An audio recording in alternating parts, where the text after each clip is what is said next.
woke up and today, pupunta tayo sa Cape Colinson.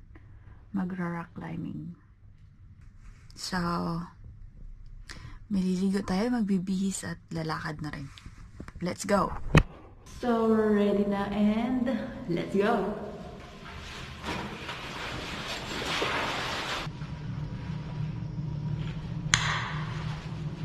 Traveling to the area is very easy. Take MGR Island Line to Chai Wan Station and then take a taxi to the Cape Colinson Correctional Institution. It takes approximately 10 minutes to reach the drop-off point. Climb the railing and jump over without stepping on the pipes. From that point, slowly walk down the path until you arrive at the Cape Colinson Battery.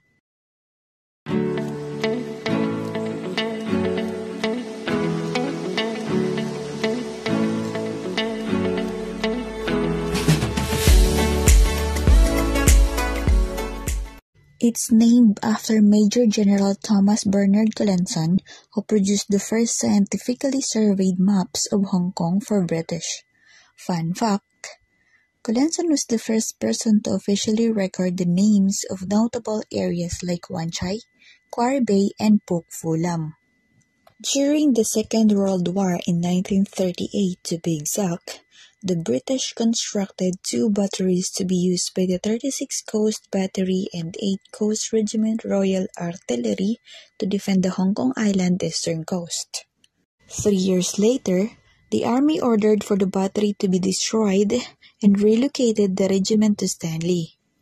Today, the batteries are completely abandoned and lie in their derelict condition. Most hikers come here for the beautiful views and to take pictures.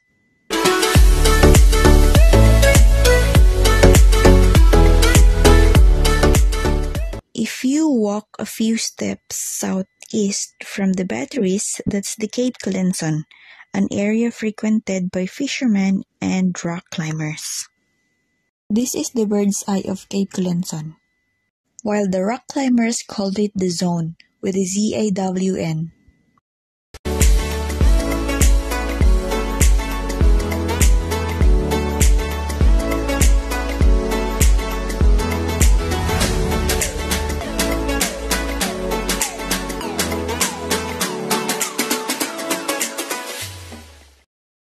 The climbing area has 3 distinct crags and approximately 55 sport routes, namely the beach, the bunker wall, and the zone.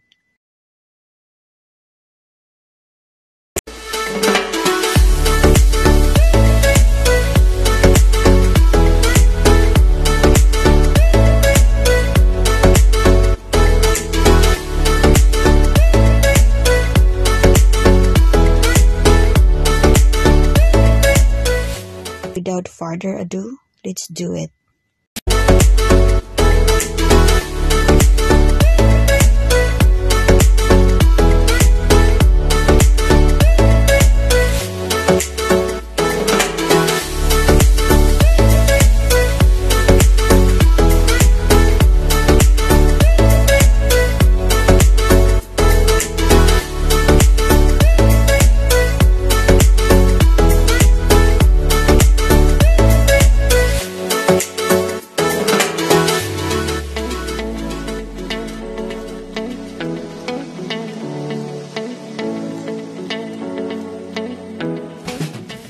However, the showpiece of the area is undoubtedly the Zone, which features the wide variety of climbs from short power fist, moderate technical slab to steep long pumpy routes.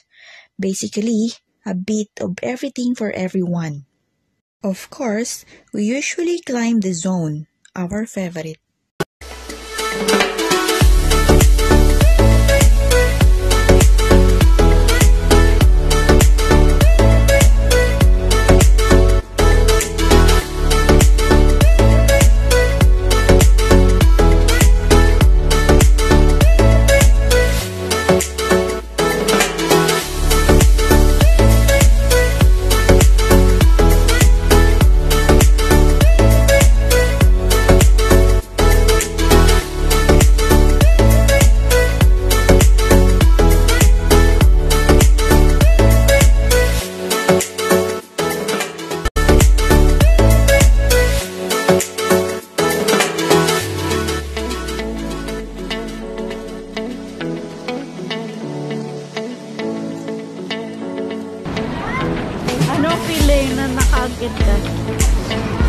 Nakakapagod syempre.